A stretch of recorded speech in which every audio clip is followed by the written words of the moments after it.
Indian പ്രത്യാക്രമണത്തിന് പിന്നാലെ പാകിസ്ഥാന് പ്രതിസന്ധി സൃഷ്ടിക്കുന്നു ആഭ്യന്തര സംഘർഷം. ബലൂചിസ്ഥാൻ പ്രവിശ്യയിലെ Quetta Balochistan liberation army BLA പിടിച്ചെടുത്തു.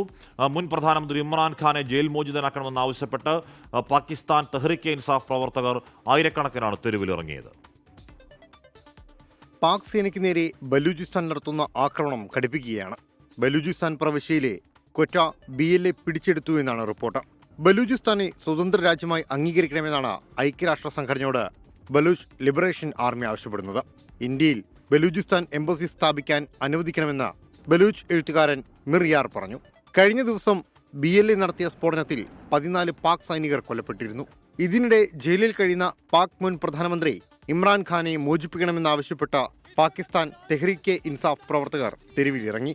ജയിലിൽ ഇമ്രാൻഖാന്റെ ജീവൻ അപകടത്തിലാണ് എന്ന് ചൂണ്ടിക്കാട്ടിയായിരുന്നു പ്രതിഷേധം. അതേസമയം ചെനാബ് നദിയിലെ സലാൽ അണക്കെട്ടിന്റെ ഷട്ടർ തുറന്നതോടെ പാകിസ്ഥാൻ പ്രളയഭീതിയിലാണ് എന്നും റിപ്പോർട്ടുകളുണ്ട്. News desk 24.